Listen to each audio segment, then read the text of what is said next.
Hi, my name is Stephen Turner, and it is my pleasure to welcome you here today to the Zoom membership meeting of Gesher Galicia.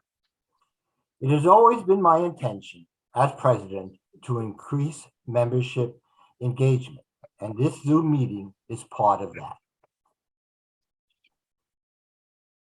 Before I start, I want to here is the agenda for today's meeting.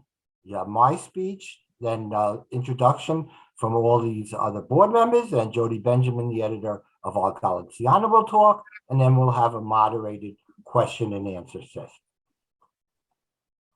Before I start, I want to give special thanks to these people mentioned here today. Gesher Galicia would not be what it is today, and we would not be able to do what we do without them.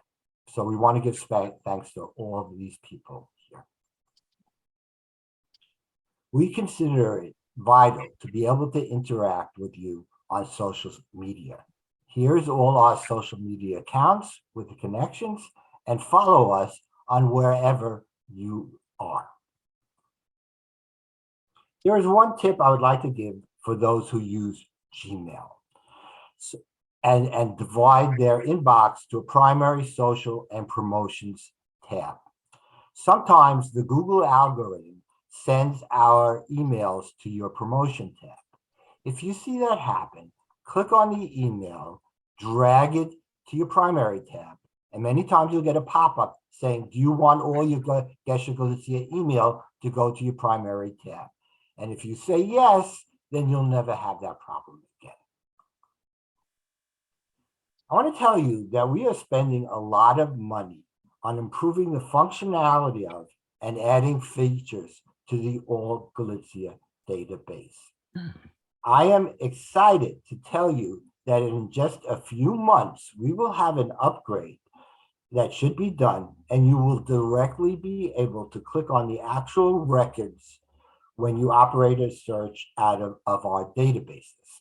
So here is the search page of that new page. Now, this is a beta form, okay?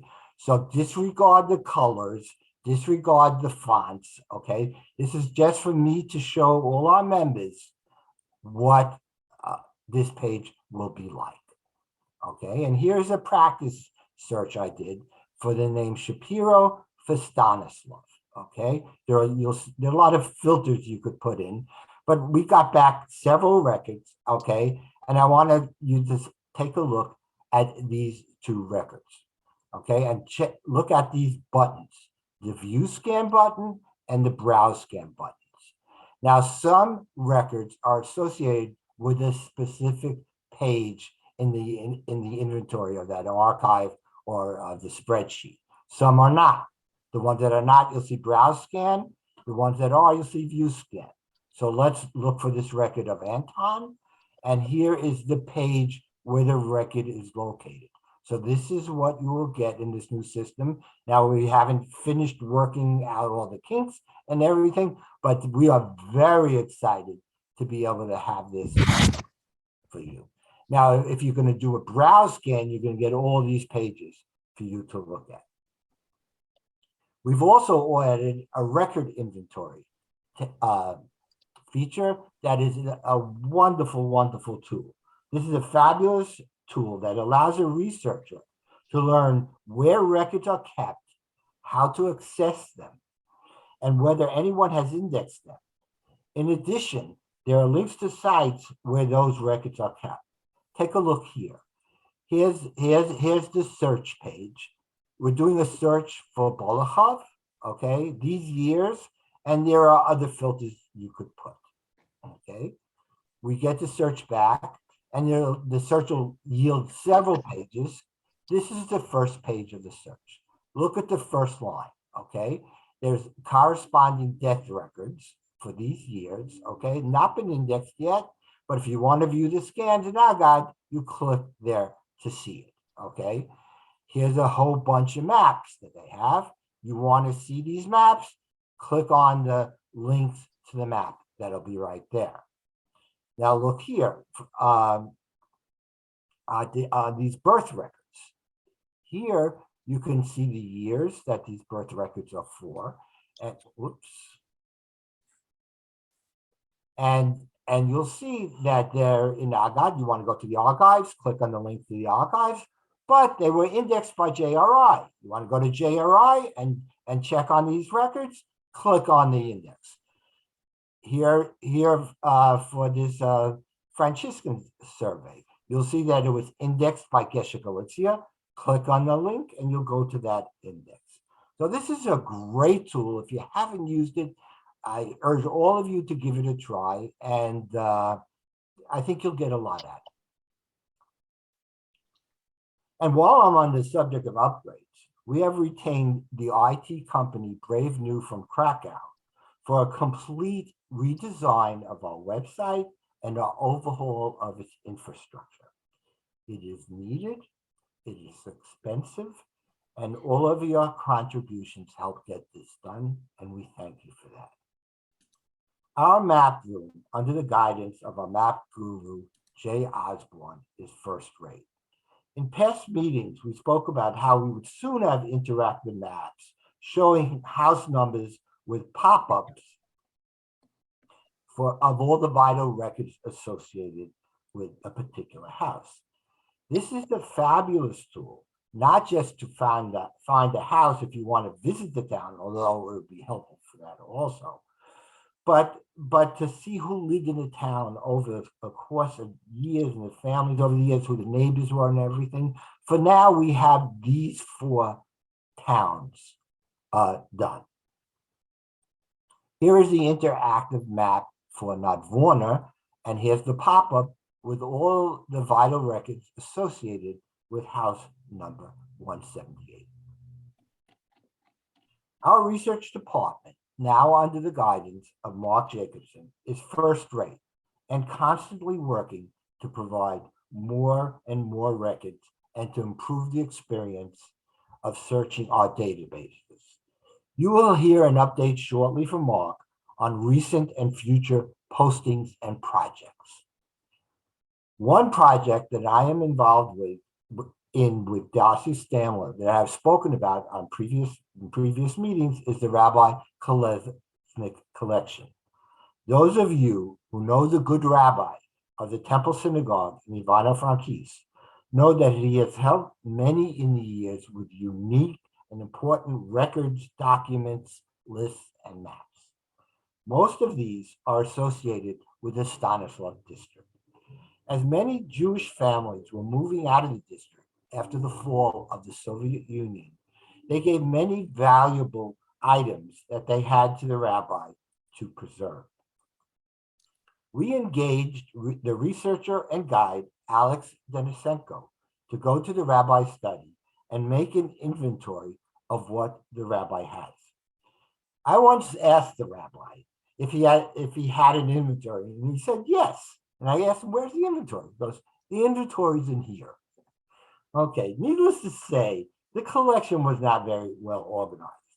Alex went and organized the collection into these various towns that you see here, and he made a spreadsheet of it. And we are going to put this on our members portal for only members to be able to access. This is our members portal. I'm sure most of you are familiar with it and know about our webinars. This year, we added podcasts to our offerings. These are the old webinars that we recorded several months ago that if you haven't seen them, I advise you to go to the members portal and check them out. And I'm going to talk about some the most recent ones and what we have upcoming. I interviewed Faris Castle about her book, The Unanswered Letter, about a story that is very familiar to many of our Galiciana families, the struggles of the Jewish people looking to emigrate from Vienna after the Anschluss. I know that many of you have already viewed my interview with the historian Omer Bartov about his new book, Tales from the Borderlands, Making and Unmaking the Galician Past. This interview was broken up into two parts, one the story of his family in Galicia, and one their story after they made Aliyah to mandatory Palestine. And Omar really goes into depth on the history and culture of the Jews in Galicia, and any student of that story will want to hear this interview. I am extremely excited to announce that we are currently scheduling an interview with Daniel Mendelsohn. Yes, that Mendelsohn, Jennifer's brother, the author of The Lost, a search for 6 of the 6 million. Those of you who watched the Ken Burns documentary on the US and the Holocaust will recognize him as a featured contributor to the show. I just finished reading the book, which I recommend to you all, and I'm looking forward to our talk. Stay tuned for when that will be posted. In addition, our newest board member, Marcia Shapiro, has helped us land Father Patrick Dubois, the founder of Yachad Unum and the author of Holocaust by Bullets, to sit for an interview about the Holocaust in Galicia. Father Dubois has done tremendous work interviewing witnesses and highlighting this undermentioned and misunderstood part of the Shoah. As we all know, Galicia was where this started and where so many of our ancestors were murdered in this brutal fashion.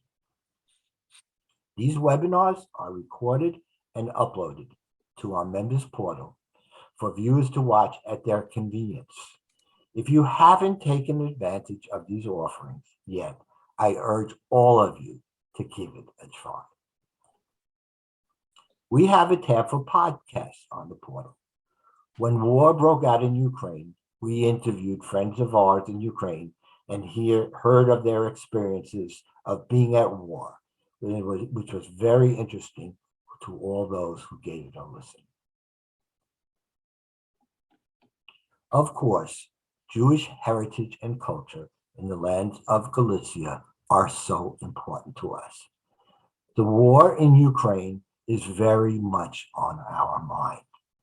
I am very proud of the Gesher Galicia community and how it mobilized itself so quickly to raise money for the humanitarian needs of the Galician Jewish community.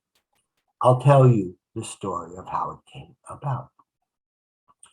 On one of the first days of the war, we received a notice that there was a missile attack on an old Soviet airport in the Ivano-Frankivsk, which happened to be right next door to the house of Rabbi Kolesnik. If you heard the podcast with Alex Denisenko the very next week, you heard about that attack. We were also told how the town was flooded with refugees, and the Jewish community there was being stressed in setting up services to care for them. We hastily convened the board, set up the emergency appeal, and that night sent out an email and posted on social media asking for donations. The response was immediate and overwhelming. We raised over $65,000 from over 600 people. Our aid was tremendously important to the people there. You see this man sitting here? His name is Ihor Perelman, and he is the secular head of the Ivano-Frankivsk Jewish community. And you can see him there giving out the aid packages that are located here. One day, while distributing aid, he was stabbed in an anti-Semitic attack outside the synagogue. Thank God he was not seriously hurt. We also did a podcast with him after the attack, and you should all want to give that a listen. We donated money to the United Jewish Communities of Ukraine to be distributed in the Galician Oblast to Jewish organizations. Our aid did not just help Jews, but it was given to Jewish organizations to disperse. Parcels were handed out to those in need, regardless of their religious affiliation. Here is a thank you letter we received from the COO of the United Jewish Communities. I will give you a minute to read it.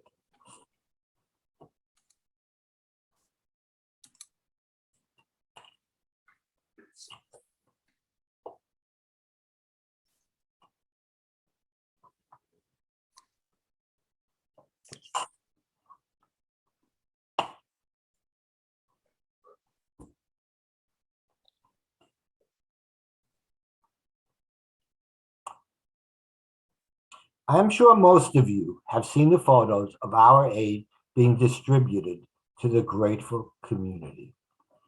I want to thank all of you who contributed to our emergency appeal.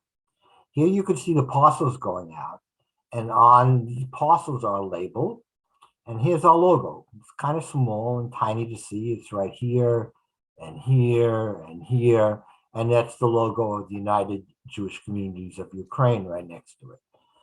And we really did a lot of good, and we thank all of you who donated to this appeal. It was a true mitzvah.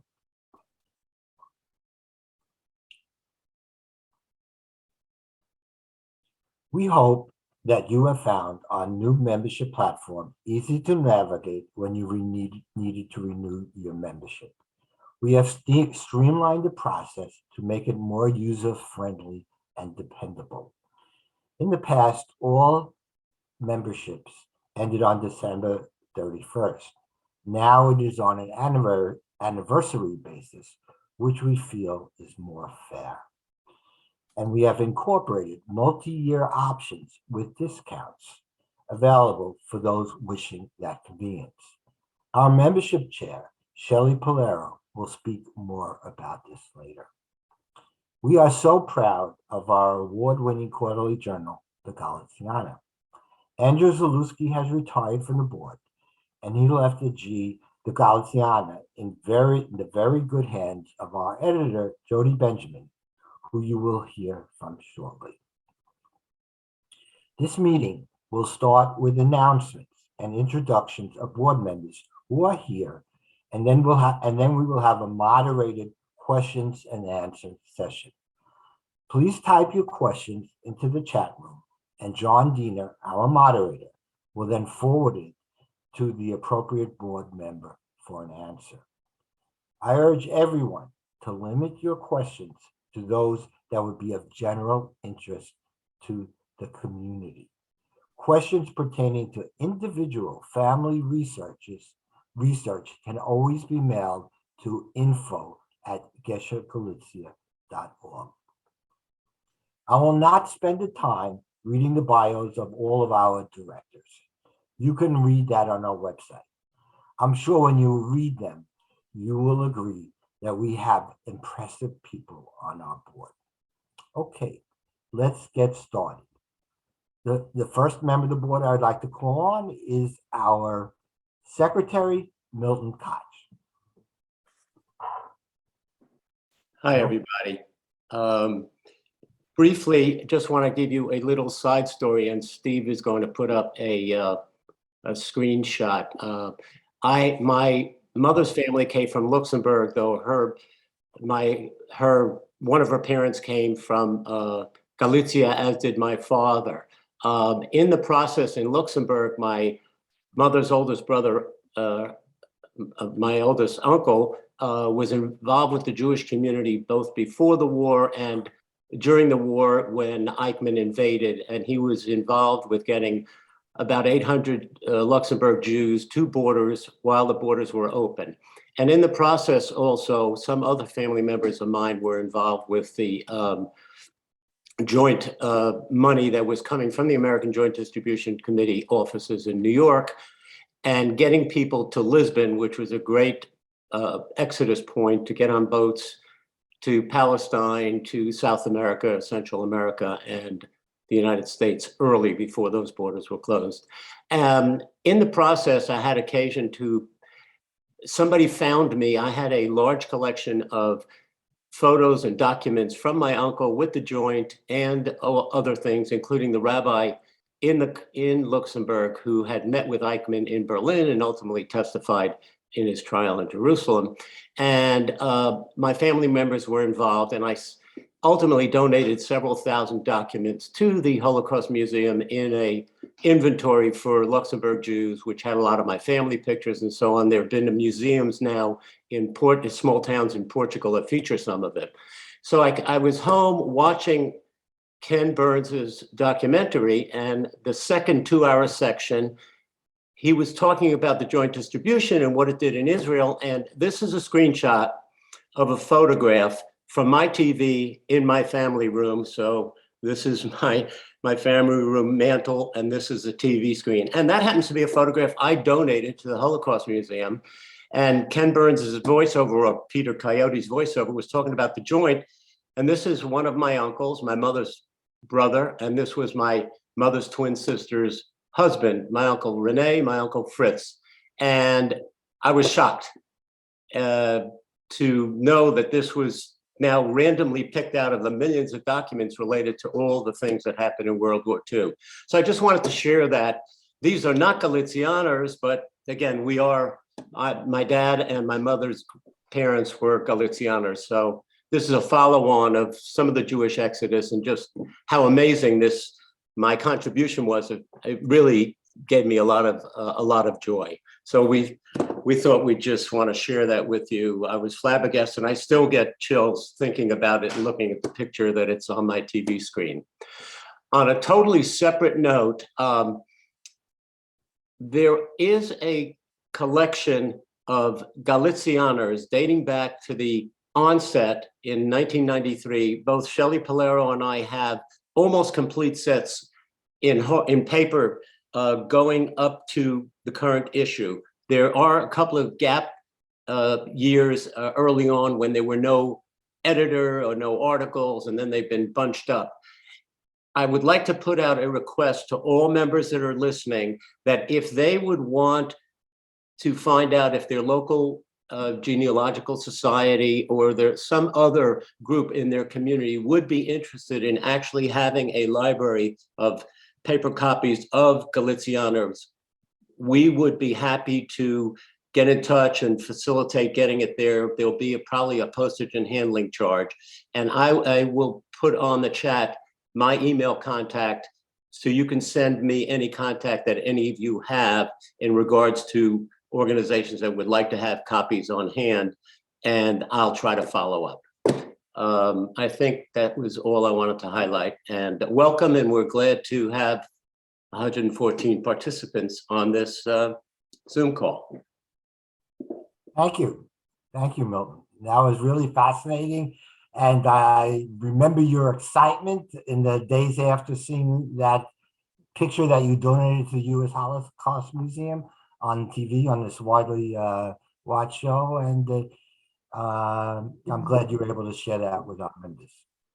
Okay, I next want to call on our treasurer and CFO, Darcy Stamler, who will be going to Israel soon next month to meet the Stamler family that she's never met, a branch that went to Israel.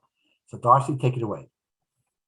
Hi, everybody, and thanks again for joining us on this Sunday morning for me, whatever time it is for you, wherever you are.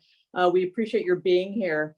As Treasurer, Chief Financial Officer of Gesher Galicia, which I've been for about 2 years now, and I've been a member of the board, I think, for about 3 years. But as Chief Financial Officer and Treasurer, as you might expect, I'm responsible for the management of the monies coming in and the monies going out of the organization. And also, I'm responsible for making sure that our organization is in compliance with everything related on a federal level, the United States government, the IRS, and also on the state level, the state of California, where we are registered, where our entity is based in the state of California. So I'm responsible for all that, keeping everything on track, making sure everything is filed in a timely manner, and that we're in compliance with all federal and state laws. Again, mentioning earlier, I'm responsible for the monies coming in and the monies going out. And as Stephen was illustrating at the beginning of this webinar or Zoom meeting, I should say, we have a lot of enhancements that are happening with our website in terms of research, new research happening, a new web platform being developed, cybersecurity efforts being developed and installed. And we are grateful for your membership dues, which help fund this, as well as your generous donations, which again help with all of this, the maintenance of what we've got, and is also the addition of other research sources, research projects, and the like. So thank you very much, and look forward to questions from the audience as we move forward. Thank you, Darcy. Thank you. And now I'd like to turn to our new research director, and I'd like to acknowledge our outgoing research director, Tony Kahani, who has meant so much to Gesher Galicia over the years. He's retired from the board. We all miss him, but he left the research department in the very capable hands of Mark Jacobson. So I am going to share my screen as I call on Mark, because I'm going to share his slideshow as he talks to you. I know that's one of the highlights always of all these meetings. People want to know what's new coming along in research. Hey, thank you for the introduction, Steve. And I want to thank everyone for coming today. And special thanks to Tony Kahani and Andrew Zalewski, who did so much work that what we're doing right now is still based on their work, and they still help advise what we're doing. So just an update, since the last meeting we had, we've indexed over 30,000 records this year. And by the end of the year, we'll probably be closer to 40,000, which is a lot of records. So this is a list of towns with new records that we've indexed since June. And I'm not going to read these names because I'll spend here all day trying to read them, and I'm not going to pronounce them right. But you can see the list of names, a lot of large towns, some smaller towns, places where we've been able to acquire records, mostly from Ukraine archives, some stuff from Poland. Okay, next slide. So if you want to see what we've indexed and keep up with our indexing, you can go to the All Galicia database search page, which is search.geshergalicia.org. And if you scroll down to the bottom, you can search there for surnames, you can search for your name, search for your family. But if you scroll down to the bottom and you click database contents on that page, it'll go to the next page, which is on the next slide. Database contents gives you an alphabetical list of all index records that we have in the whole searchable database. And on the right, you'll see recent additions, the date they've been added. So if you haven't been here in a few months, you'll see what's new if you want to narrow your focus. Because when you do a database, All Galicia database search, you can narrow your search by town or region. So if you see a special town that we've indexed and you want to search there, you can do that. Next slide. So far for 2022, we've completed a lot of the projects that we've been working on for a while, including the Shemshel identification project, which was under the leadership of Tony Kahani, which was index books that are in the Shemshel archive. And these are index books from vital records books. Every Galician vital record book, birth, marriage, death book, had an index book that was created at the time. So the record workers, if someone needed a copy of their birth record or a marriage record, could look things up in the index. These indexes became separated from the actual books, probably during World War II. And then they wound up in the Shemshel archive, a lot of them. Some of them are with the original books in Warsaw and the Agad archive, but a lot of them are in the Shemshel archive. And Shemshel didn't know what towns they were connected to because they didn't have the names written on the outside. So we went through them and identified I think we all or almost all of these books connected to the proper towns. And if members of Gesher Galicia can go to the member portal and they can view all of these books, view the images are all there, alphabetical. And you could also, a lot of them we've been indexing and adding to the Old Galicia database, primarily records when there are towns that have no surviving records or years that either aren't surviving or aren't available currently. The Jewish Taxpayers Project was another project I was in charge of a while back. And we finished that, which was mostly 1930s lists of taxpayers in different towns, most in Eastern Galicia that we had acquired. And these are mostly, they would list the names of the taxpayers. They had, this was separate, specific of Jews. For some reason they were doing this, and this was during the Polish time. And it was alphabetical, usually lists of Jews in the town, what their occupation was, and the tax information. So we indexed a whole lot of these, and they're all searchable in the Old Galicia database. And that project is now complete, unless we were able to acquire more of those. But so for everything we acquired has been indexed. The Josephine and Franciscan cadastral maps, that was Andrew Zalewski project that we completed early this year. I think everything's online, but some stuff might still be going up. And those are property records. The Josephine is from the 1780s, and the Franciscan, I think is that way, and it's from the 1820s. And these are records of, the Austrians collected lists of property owners in every town and how much property they owned and the values for taxation purposes. And these include all people living in the town. And most of the records are primarily not Jews, but there are Jews in these lists, and there is some value to search these, especially for towns where there are no other records. Another one is Andrew Zalewski's project of medical students and Jewish university students in Vienna. He went to archives and found records from different medical schools from different eras, and was able to index these and create a searchable data index. And these are searchable in the Old Galicia database.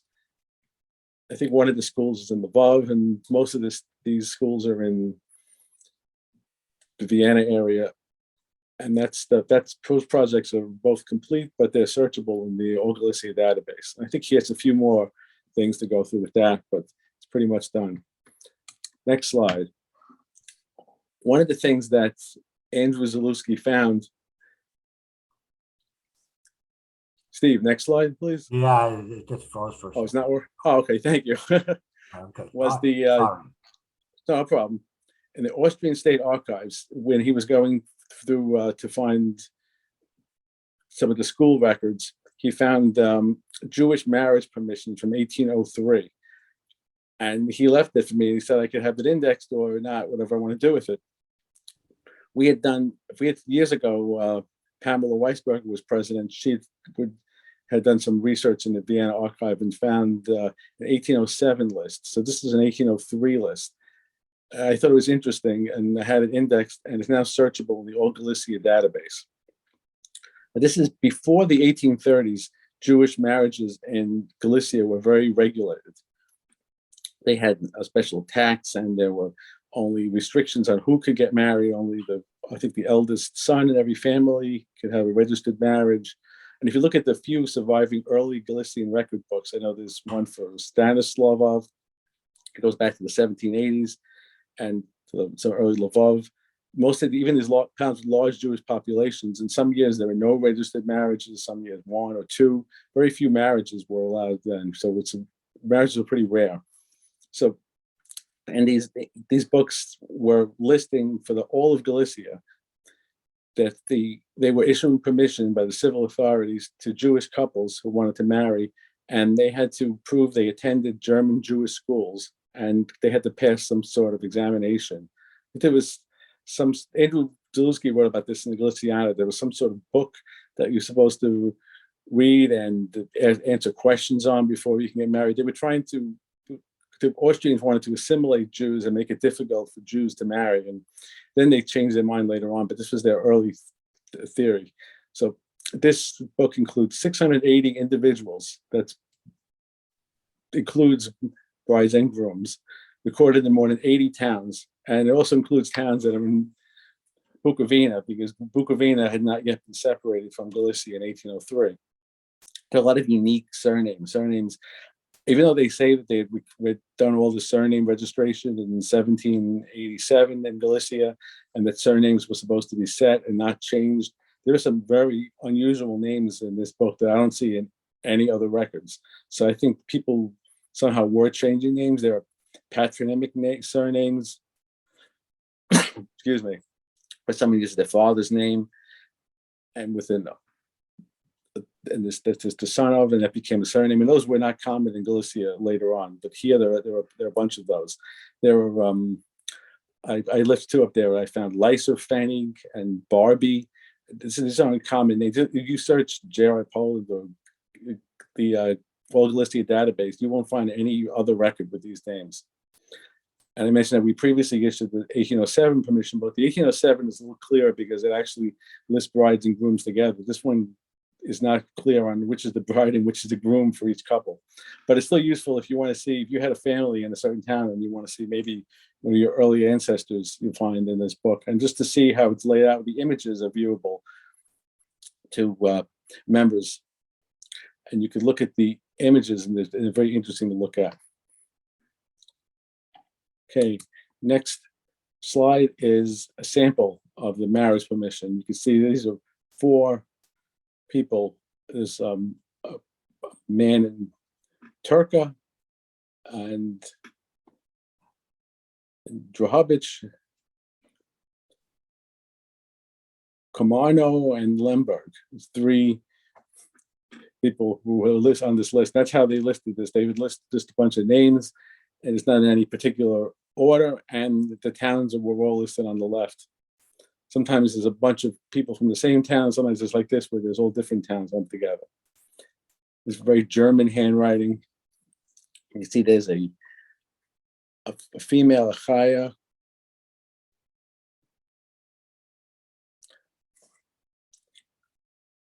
So this is what these kind of records look like. And this isn't actual marriages. This is just the books that gave permission to the local authorities for these couples to get to have marriages performed and to be legally married by the Austrians.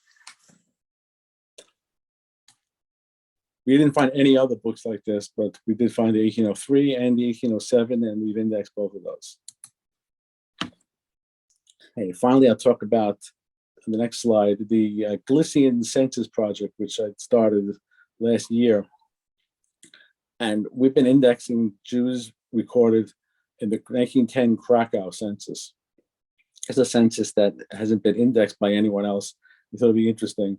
And we're focusing on the districts. There were Jews throughout Krakow, but we're focusing on the districts where Jews were the majority, because it was a very large population of Krakow. So we've been going through these, and we're more than halfway through. We'll be finished by the end of the year. These are very interesting. They include full families. They have the head of the household and the spouse and the children. They tell you the ages, often the exact date of birth. They take the town of birth and the occupation and the relationship of everyone. So these are pretty detailed and useful records. And there are a surprisingly large number of people Jews in Krakow from other places in Galicia. So at this time, it must have been a hub of migration for Jews in Galicia. Because I found there were Jews born in Krakow, but there were a lot of Jews born in other towns in Galicia that were living and registered here in Krakow. And the next slide, which is the last one, you'll see a sample of the census. And this is just the first page. This is a 2-page census. So this would be the head of the household. And then the next page would be the spouse and the children listed. It gives you the address, if the person's single, married, divorced, widowed, the religion, the date of birth, place of birth, and their town of registration. Okay, well, we'll have a lot more records that we're indexing right now, and we'll be doing a lot more things next year. We're looking forward to speaking to you next time, and thank you. And thank you, Steve. Okay, thank you, Mark. I'm sure we're gonna get, a lot of questions about these new records. And I want to emphasize again that if you do have questions, okay, put them in the chat. That'll be of general interest. But we always have the info line available for people who want specific help with their family research. And Marsha Shapiro runs the info line, and she'll talk to you later. But take advantage of it, okay? And we want to help you with your research. Next, I want to call on our membership chair, Shelley Polero, former president of Gesher Galicia, one of the founders, and can't imagine what Gesher Galicia would be like without Shelley. So, Shelley, it's all yours. Thank you, Steve. I'm going to share my screen. And welcome to everyone.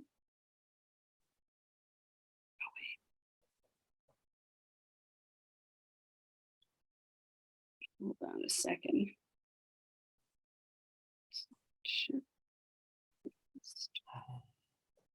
Okay. Hi, everybody. It's great to see so many of you here, so many familiar names. And I'm going to talk to you about membership. And a lot of you, of course, know about membership since you've been members, some of you for a very long time. But there are some, because we have the multi-year option, and I, for one, paid my dues 2 years ago. Do I remember what's going on? Maybe not. About the anniversary renewal. When do I renew? When do I not renew? So I'm going to talk to you a little bit about that. Again, here are some of the benefits of membership that most of you are familiar with. The members portal, the Galicianer, the family finder, the original archival record scans, discounts on online courses at Gratz College. Some of our members have taken advantage of this, I'm happy to say. We have a very nice partnership with Gratz. Steve talked to you about the webinars, podcasts, and video presentations. I want to point out, because I'm going to bring it up again, that only new members should click on the homepage and on Join Gesher Galicia. If you have been a member, or you know someone who has been a member before and might be in our system, don't join Gesher Galicia. You go to member login to your account to renew or rejoin, and I'll talk about that soon. Let's see. And again, here's the members portal that Steve just pointed out to you. Now, you might want to know what your current membership status is. When do I have to renew? You can go to your account up here in the brown menu bar, and this screen will show up. A renew or rejoin, but also your membership. Also, you can make a donation here, change your account information, update your password and your mailing and phone. But I'm going to now point to your membership. This is where you will find your current membership status.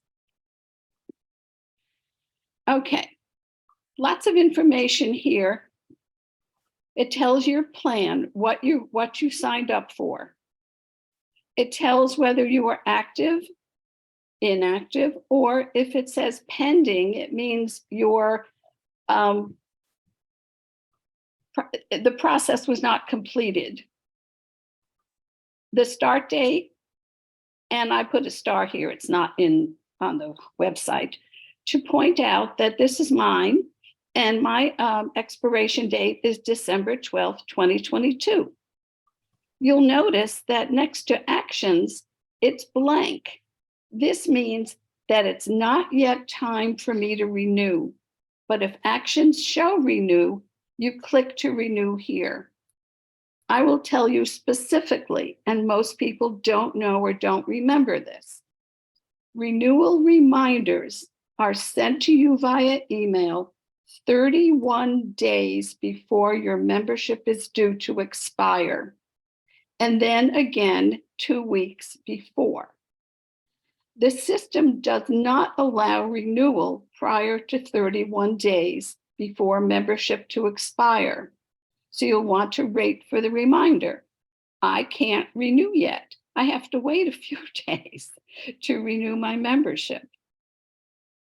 This slide shows that my membership is due to expire on December 12th, and since the action section is blank, I won't be able to renew yet.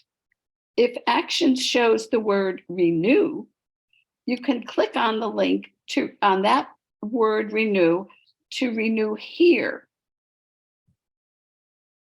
Or you can go directly to your account and just to renew your membership directly if you already know the other, and you can click on renew or rejoin.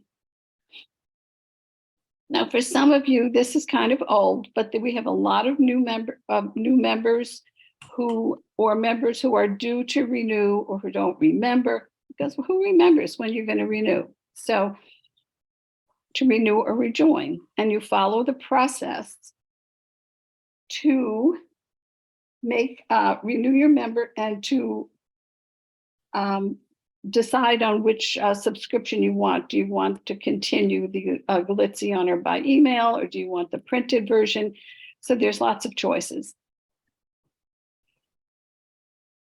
Often people have questions, and where do you go? Well, up here in the help section are our FAQs, frequently asked questions. These are the sections that we have so far: access questions, renewing membership, joining Gesher Galicia, selecting membership options, making donations, processing payments, changing account information, and additional help. So if you have some questions about accessing, meaning logging on to the website, here are the questions that are under access questions. How do I log into the Gesher Galicia website? How do I access the members portal? What if I forgot my username? What if I don't remember my password? Why am I not receiving expected emails? And these are questions that I get all the time, but you can actually go here and learn how. And then if you're totally stuck, you can write to me. Here are some Gesher Galicia membership reminders. Please do not renew via Join Gesher Galicia. This creates a duplicate account. And often people who do this, they use a different username and a different email address, and they're in our system twice, and they don't always get the right emails from us. You will renew through your account, and you can make your payments by credit card or check or PayPal. Renewing by check, please download, print, and complete our membership form and mail with your check to the address on the form. Next one is very important. Donations do not include membership dues unless specifically indicated. This is, you can do easily on the check membership form with the check, but also when you do it through pay by PayPal, you can go to instructions for the merchant and put in the amount you want for a donation as opposed to the membership dues, or all else fails, you can just write to me at membership@geshergalicia.org and say, I just made a payment of $250, but I only want $50 to go to membership and the rest to donations. What should I do? Well, you've told me, so I can help fix that. Update your email address, your phone number, and your postal mailing address. Please keep current. Check your spam or junk mail folders if you do not receive expected emails from us, such as a link to a webinar. Contact me at membership@geshergalicia.org for login access problems and for membership questions after trying the online options. I think it'll be just as easy to do that. Now I'd like to introduce Renee Steinig, longtime board member, who is and she is the Gesher Galicia Family Finder editor and moderator of the discussion group. Renee? Hello, everyone. Good morning, good afternoon, good evening. We're covering a lot of territory. I'd like to give you updates on these two important Gesher Galicia resources, the Family Finder and the discussion group. First of all, the Family Finder, you can reach this page through the members portal, which Shelley mentioned a few slides ago. Shelley, would you mind just going back to that slide? There it is. Okay, so if you click on the little purplish lilac map on the upper left, that gets you to the Family Finder. Now sorry for the extra work. Now we have to go back. It's not that hard. Okay, you'll reach this page where you can search the Family Finder here, and you can also get from here to the pages where you make entries.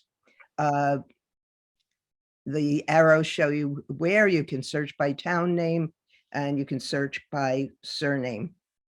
Next slide, please.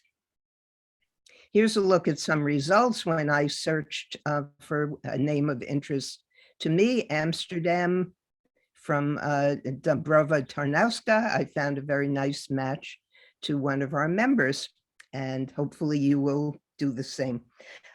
Like the Jewish Gen Family Finder, ours lists members' ancestral surnames and towns, providing an opportunity to connect with others with similar interests, but there are some differences. Our Family Finder only lists current members of Gesher Galicia, so everyone there's an active researcher. You're more likely to get a response. Since searching is available only to members, we can also make a little more information available. It's not findable by everyone in the world. So we include email addresses. It makes it easier to contact people. And of course, our Family Finder only includes places in Galicia. You'll often find people in the Gesher Galicia Family Finder who are not in the Jewish Gen Finder and vice versa.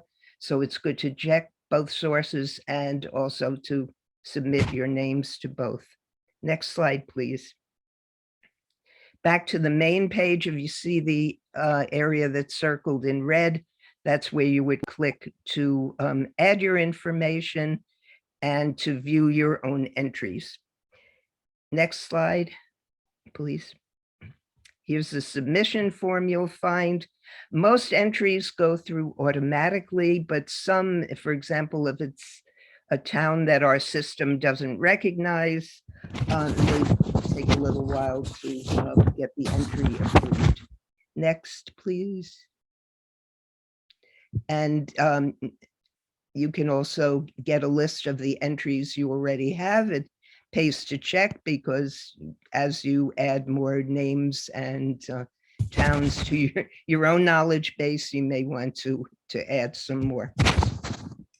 Next slide, please. Now, this is the big news. The new Gesher Galicia discussion group. Finally, the time has come. As many of you know, in October 2019, Jewish Gen switched its platform for the main discussion group to a new system. At the same time, Jewish Gen eliminated many of its SIG lists and merged them into the main list. But because Gesher Galicia is an independent group, Jewish Gen generously offered to continue to host our discussion group.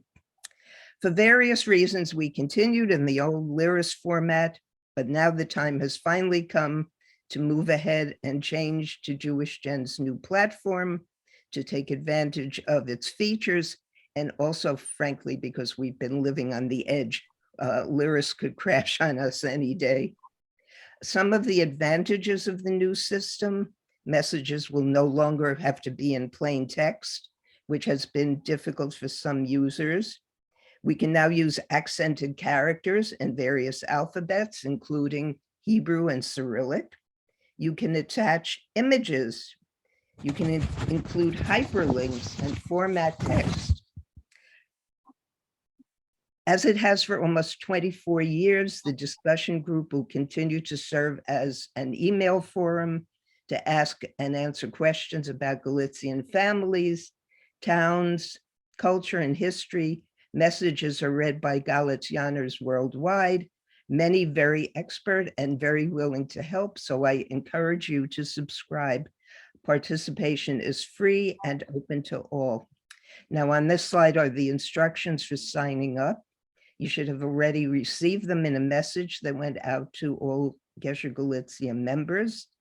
In short, if you're not already in the main Jewish Gen discussion group, you have to go through 2 steps. You'll have to first subscribe to the main group and then go on to join our group. If you're already in the main discussion group, you just follow the second set of instructions. Even easier, if you have already been receiving our old mailing list, you should have received a message from Jewish Gen, I think on Thursday, a message from Avrami Grohl. It includes a link, easy to do. You just click and you subscribe. It was actually amazing. That message went out and all of a sudden we had this flurry of activity. We didn't know what's going on. A reminder that when you log into the discussion group, your password there is not necessarily the same as on the Jewish Gen website. They have not yet coordinated those 2 logins. Next page, please. Next slide, I mean. Okay, this is actually the homepage of the main Jewish Gen group. Ours looks very similar. Some links that are very useful on both pages. There, I realize it's hard to see, it's so small, but on the upper left, there's a link that says messages. And when you click that, you get to a page where you're able to search through 24 years of our messages, probably even more of the main groups. Fortunately, through the help of a very clever programmer the other day, Jewish Gen was able to add the last 3 years of our messages, which haven't been there.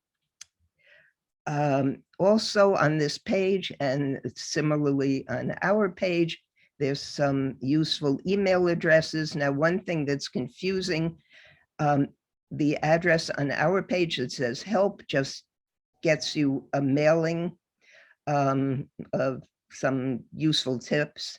But if you click the address that says owner, you'll actually reach the moderators, and we'll be happy to respond to your questions.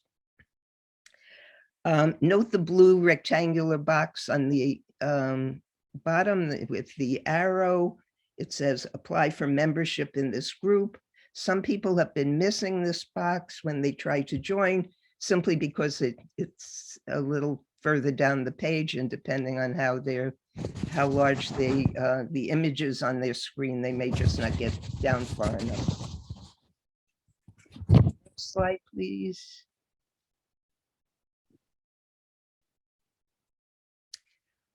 I mentioned the message search. Here's an example of something we're often asked. What's the meaning of recto when it's included in a name? You can often find answers to questions like this by searching past messages, and occasionally you'll even find postings by people who share one of your ancestral names or towns. So last night I used the search feature to look at some of our earliest messages, and I found one that Shelley, then the moderator, wrote in March 1999. She wrote, wanted. Your research interests and comments about Galicia for all of us to read on the Galicia SIG list. I echo those words now. We're getting set for the list debut on Sunday, November 13th, and we look forward to hearing from you there. Is that the end? Yes, Okay. Thanks, Renee. Good job. thank you. Thank you, Renee, and thank you, Shelley. Thank you. And I have two things to say. First, I want to say that over 700 people have already signed up in just 3 days to this discussion list. The discussion list has been pretty quiet the last few weeks. When the old Lyris board I'm talking about. Okay, we're not starting the new list. You shouldn't post a new list till next Sunday. We were going to give it a week after this meeting. But I think we're going to have a spike in interest to this discussion list with new people joining, and the new platform is great. I mean, to be able to put hyperlinks in, not to have to use plain text, to be able to attach pictures and stuff like that. It's all wonderful. And I urge all of you, if you haven't taken advantage, to be a member of the discussion list, or you're a little disappointed in the lack of activity in the Lyris or how difficult it was to use Lyris, give this a try. It's well worth it. Okay. And I also want to apologize that I saw there was some comments that during Mark's slide of his research presentation, I was not be able to put in the presentation mode. And I was trying very hard to do that, but the banner for Zoom was blocking the button for me to start the slideshow. And for the life of me, I couldn't move that banner. So I know, it might have made it a little bit more difficult to see Mark's slides, and I apologize for that, but it was out of my control. There was nothing I could do about that. Okay, now I want to call on our moderator of this program and our media director, John Dina. John's the one who edits and moderates all these wonderful webinars and podcasts of ours. So John's going to give a few words of greeting here. Yeah, hi. It's nice to see everybody here today. I've been watching the chat, and I'm happy to see that somebody is here from Belgium, somebody else from Scotland. I'm in Canada, and I've seen a few other people that have signed in who are in Quebec or in British Columbia, so we're well represented as well. It can't just be all you Americans. So we're happy about the worldwide participation. I'm sure there's some Israelis here as well who haven't marked where they're from in the chat. We always get some representation. As Steve said, I've been involved. I'm called media director. As Steve said, my main job has been to moderate and edit the interviews that Steve has conducted with people like Faris Gassel, Omer Bartov, and Jennifer Mendelson, who's here today. I've learned a lot about editing videos. I knew nothing about it when Steve asked me to do this a couple of years ago, but I've been learning on the job. And from the reception that we see with a number of people who watch these webinars after, I think it's a worthwhile project, and it has been very well received. I've also been moderating the chat and the questions in today's session. I've learned that we've made a few errors in setting this up, and I've made notes on how we can correct things going forward with things like the captions. And well, I know how to fix Steve's problem with not being able to put the slides in presentation mode. I'll explain it to him after how he could have done it I'm quite looking easily. forward to that. So we're learning as we go. So, we're all volunteers, so please bear with us. It's a learning process. We're getting better each time we do it. And that's about all I have to say. Okay, thank you, John.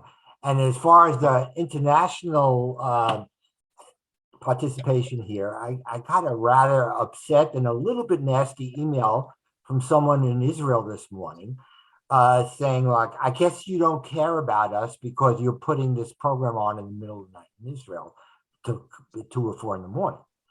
And we actually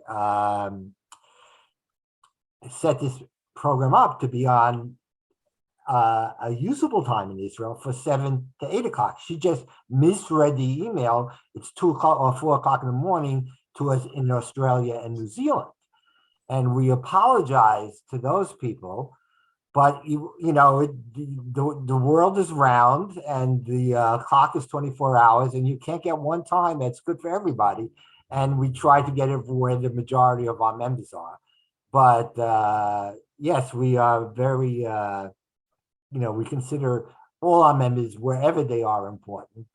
And we try to help it. And this will be recorded and be put on YouTube. So people who miss this will be able to see it. Okay, next I want to call on our newest board member, Marcia Shapiro, who I said before takes care of the info line. And Marcia's going to greet everybody and tell you all a little bit about what she does with us. Marcia? Good day, everyone. As a longtime member of Gesher Galicia, it's an honor to be the newest member on the board. And I am the recipient of the info line emails. So all your inquiries, questions, comments are first read by me. And then I share them with the board member that has the knowledge and expertise to respond to these questions and inquiries. And once again, if you have any questions, you can contact us at info@geshergalicia.org. We'll be happy to answer your questions as best we can. Thank you. Thank you, Marcia. Okay, next, I'm gonna introduce to you the editor of the Galiciana, Jody Benjamin. Andrew Zalewski, the longtime editor and director who was in charge of the Galiciana, is no longer, has retired from the board. We all miss him and we appreciate all his contributions over the years, but he left the Galiciana in very capable hands. So I'm going to ask Jody to unmute, and I'm going to show a few slides for Jody, and I don't know if I'll be able to get into the slideshow mode, but bear with me. I hope it's not going to be, the banner will not be blocking it again, but I'm going to share my screen and go here, and the banner is blocking. I'm sorry. I don't Stephen, have, yeah. you could try hitting F5. F5. Hey, there you go. I told you there was a solution. There certainly did. Thank you. And I apologize to Mark that I wasn't able to do this. But now let me just go to Jody's slide. There you go, Jody. Okay, very good. Thank you. So they can see me as well, correct? Or just the slide? Okay, because I just wanted to, first of all, say hello to everyone and tell you that you can finally put a face with the name that you've been seeing in the signature line of the editor's column that appears in every issue of the Galicianer. So now if you wonder who I am or what I look like, here I am. Anyhow, I've been, as Steve was saying, I worked under the excellent tutelage of Andrew Zalewski for most of my time doing this. I've been working as editor of the Galicianer for almost 4 years now.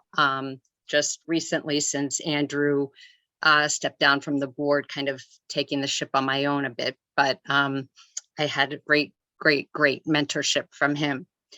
Anyway, during these 4 years, I have had the great pleasure to work with quite a few of you, both those who submitted articles for consideration and those who submitted photos of your relatives for the Faces of Galicia section of the Galicianer. So please keep them coming, because that has been wonderful and incredibly helpful. At the Galicianer, we publish articles on Jewish life in Galicia, so that is from 1772 to 1918, as well as on events that took place in Galicia during, in the former territory of Galicia during the interwar period and the Holocaust. Most of the articles that we receive from Gesher Galicia members tend to be family narratives. And the best of those are the family stories that can intertwine historical and cultural and geographical information, or information about records and resources that could be helpful to other readers. You know, part of the goal is certainly to get your story out there, and part of the goal is to be educational and provide useful information that everyone can benefit from.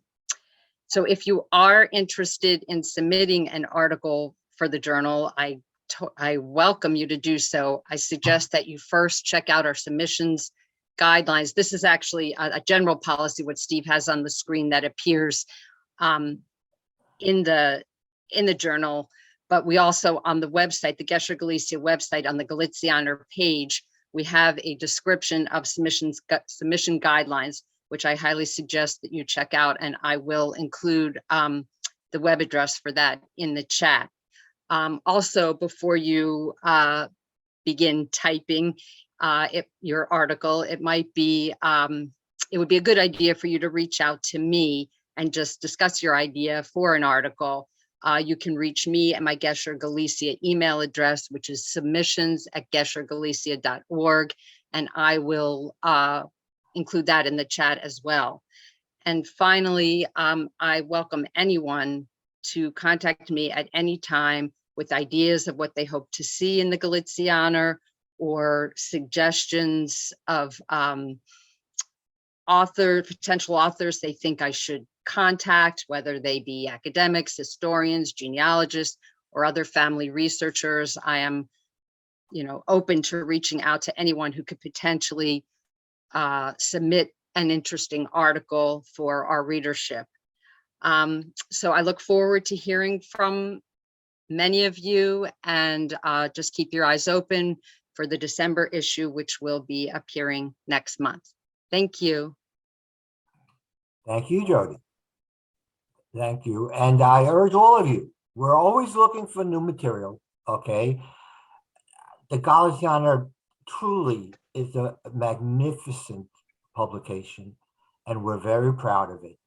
And we have, it has had high standards over the years, and we want to maintain that.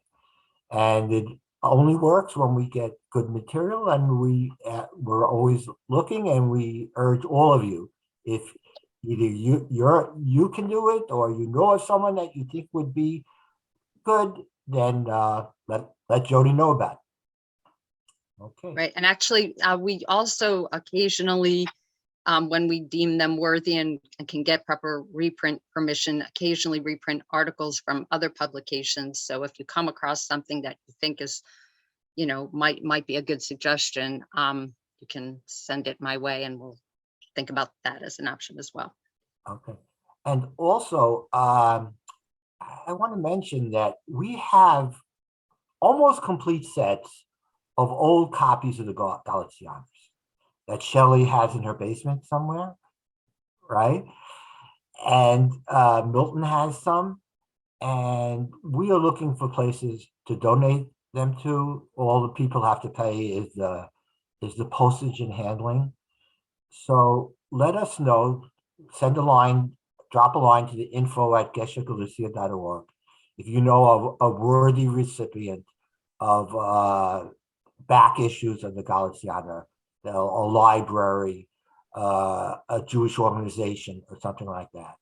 And we are looking to donate that. Okay, I just wanted to add that. Now I'm going to ask our moderator, John Diener. Now people have patiently put questions in the chat, and we're here to try to answer them to the best of our abilities.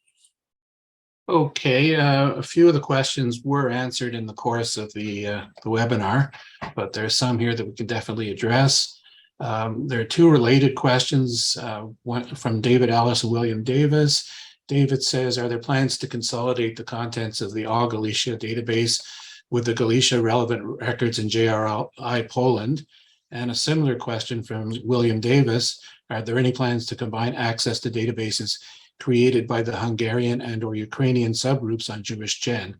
So can someone from maybe Stephen, you can address possible collaborations with other organizations?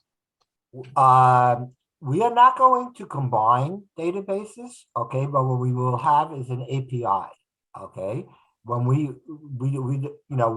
are independent, we do our own work.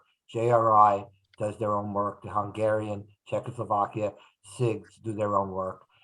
But we want to make it easier for the researcher. And the way to make it easier is to have an API. So if, in other words, if you do a search on Gesher Galicia and there's a record pertaining to that search on JRI, okay, you will be informed of that and you should be able to click in and get that record.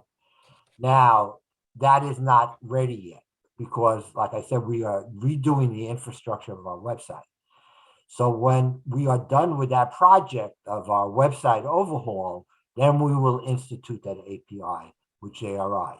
I don't know, Mark, you could correct me if I'm wrong, but I know of no plans to do anything with Hungary or Czechoslovakia. I don't know if that. No, because they don't have any direct relationship with Galicia records. I mean, that's because they were part of the Austro-Hungarian Empire. There was totally different records, and there's no direct connection with that.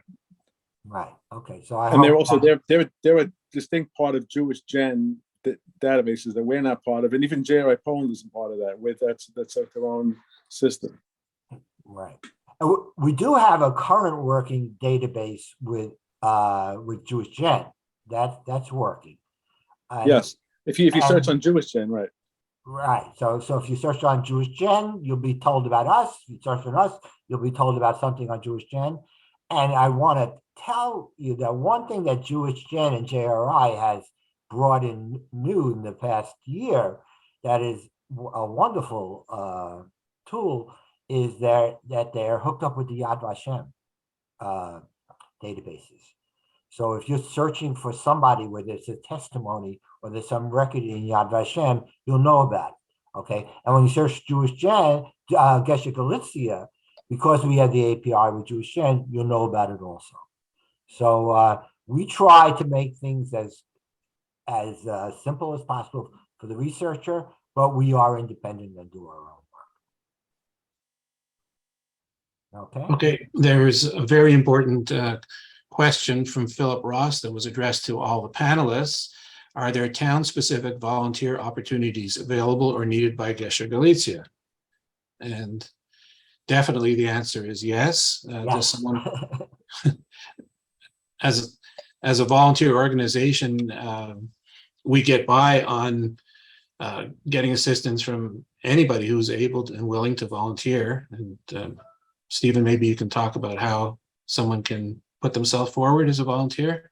Yeah, basically just, write to us, introduce yourself to us, tell us what your specific skill set is, if there is one, and we'll try to incorporate it. We're always looking for volunteers. We're always looking for volunteers.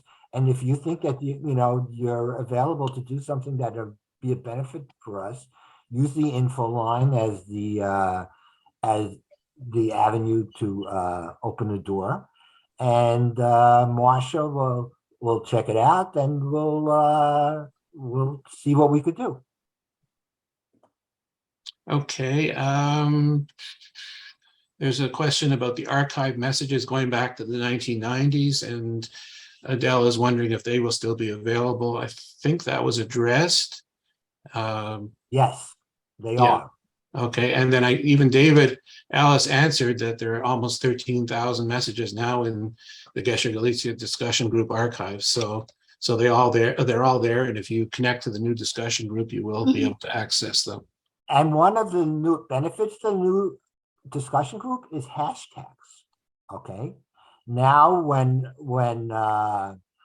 items are posted, they will be posted with a hashtag. And if you have a particular interest in a particular label, it'll be very easy to search. And we're just setting this up now. This is a new thing for us. So look at our hashtag list. Okay. If you see a hashtag that you think we should have that we don't have, let us know. Okay. And we'll create it. But we're learning on the go. And we're not professionals. We're volunteers. Okay, we're doing the best we can. And hashtags are a good tool in making searches more accurate and helpful. Okay, Mayor is asking if there's a discussion group related or any research being done on Austrian citizenship applications from Galicianers. Is that something that anybody has had any experience with on the board? Or I have not. Okay, I'll Yes. say that a friend of mine has. I got mine. There are certain guidelines. I think you can Google it. I don't have the link because I did this about a year and a half, 2 years ago. But you can Google and it'll tell you what documents they need. If you're a survivor, you can be a generation away. The person who was involved directly in the family in the Holocaust doesn't have to be alive. But a lot of documentation is required and it's a process. But they're very responsive. I think there are private companies that help in that. Is that true? I don't know about that. I went ahead and did it on my own, and I had a lot of papers that I had, and I found some other documents, and I happened to be in the DC area, so I could drop it off at the consul. I think Darcy was working on something for herself at some point, and she had to go someplace else and whatever. But there are ways to do it. You just got to do some homework on the web. By Google searches, but it's doable. okay, I think Shelley. I did get my citizenship as a result of that. Shelley's telling me that she would like to comment on that. Not on Milton's, but I want to get back to Jody. Jody and I work very well together because membership and the Galicianer are definitely interactive here. I would like to probably, I think Jody will agree that if you have a question about, I didn't get my Galicianer in the mail, don't write to Jody, write to membership. I can, because I have all those records. Jody doesn't keep all those records. She's responsible for the Galicianer, and I'm responsible for seeing that those who should have the Galicianer get them, and I can work with all the files that I have. So if she doesn't have to be bogged down with a question of, I didn't get my Galicianer, but if you do write to her, she will forward it to me and I will work with Jody on that and explain what's going on. Thank you. Okay, I have a question from Alyssa Sampson, who's asking about whether Gesher Galicia has a relationship with the Bad Arolsen group, since they have excellent archives about labor and concentration camps. I know personally I was able to obtain a lot of stuff from them, but not through Gesher Galicia. It was done directly, but it does Gesher Galicia have a relationship with them? And are there any plans, if not, to do something about that? Well, I would recommend everybody to use the Arolsen archives. As a matter of fact, in my column, the last issue of the Galiciana, I wrote about my Uncle Paul, who I found something in the Arolsen archives that changed everything I thought about this man. It's a wonderful resource. It should be used, but it's not like Gesher Galicia has a relationship with them. They're independent, we're independent, and maybe at some day an API could be put in place where if you search on Gesher Galicia and there's something else in the archives that would pop up, that would be a good thing. I would love to do that, but we have a lot of our plate right now that we're trying to get forward. But that's something worthwhile, and I thank you for that question, and it's something I would love to pursue. Renee, I see an indication here that you'd like to address Alyssa's question about not choosing the join if renewing. Renee? You muted me, Renee. Unmute. You're still muted, Renee. We can't hear you. Was that Alyssa's, the long Yeah, question yeah, it about says- membership. Yeah, yeah. no. I attempted to send it to Shelley, but I may have pressed the wrong thing, but I Okay. was not volunteering. I actually have no idea what she's Okay, suggesting. all right. Most of the other questions and comments are related to specific inquiries about your own families, your own towns. They're not really of a general nature. So unless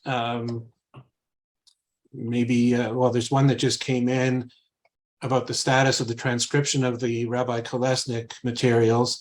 I know Stephen spoke about that before, but maybe if you can just recap, because we have had a couple of questions about that. Okay, Rabbi Kolesnik's materials are now in the hands, actually, not the materials itself, but scans of them, pictures of them, are in the hands of Alex Denisenko. Now, he went to the rabbi study and he photographed a lot of the records. We wanted to supply them with a scanner to scan them and get better copies of them. So we were holding off on that, but the war obviously put a crimp on that. Alex lives in Lviv, the rabbi's in Ivano-Frankivsk. Okay, there's no active fighting in that area, but you know, things are difficult to do in an area in war. But the current status is that we want to take what he has now and put it on our members portal. Okay, they will not be indexed. It's impossible to index. There are hundreds of pages of some records that are just, some of them are very difficult to read, but they will be cataloged by towns. So if you have an ancestral town that mostly in the Stanislav district, that we have some records for, it'll be very useful for you to browse through that. And that should be done in the next few weeks, maybe 2-3 months, I would say. That should be up in the members portal. All of you who are here today are members, you'll be able to see it. If you're watching the recording, you might want to join just to be able to do that, because there are some unique records. Darcy is here, who found a record of her grandfather, great grandfather, I don't know, from Mikaluchin, who was part of who was massacred in the mass murder. And there was a list of victims of that not in any archive, but Rabbi Kolesnik had that list. And it was a very special thing when Darcy saw that name on that list. There are lots of records that he has of that. He has cemetery records of cemeteries in the Oblast. And I think when we post this, we will publicize it. And it is something definitely worthwhile to take a look. Okay. One little note for anyone who looks at that, a lot of these records are in Ukrainian and Russian, so don't expect to be able to, unless you can fluent in those languages, to be able to read all of these. But it's good that you'll be able to identify things and be able to get them translated. Right, that's a good point. But if you get the scan and you have a copy, you could post it to ViewMate or something like that. There are a lot of people who are looking to help. And when someone asked the question before about volunteers, also, if you have language skills in Polish or Russian or German, or sometimes even Old German, and you'd be willing to try to index records, that's something we could use. Okay, we could always use indexers. Masha is an excellent indexer. She's worked with Lara in the Subcarpathian group because she has knowledge of Czech. Unfortunately, her Polish is not that great. So, but most of the records that we work with are either in Polish or Russian or German. And if you have knowledge of those records and you would want to help out as an indexer, that would be a wonderful way to volunteer with us.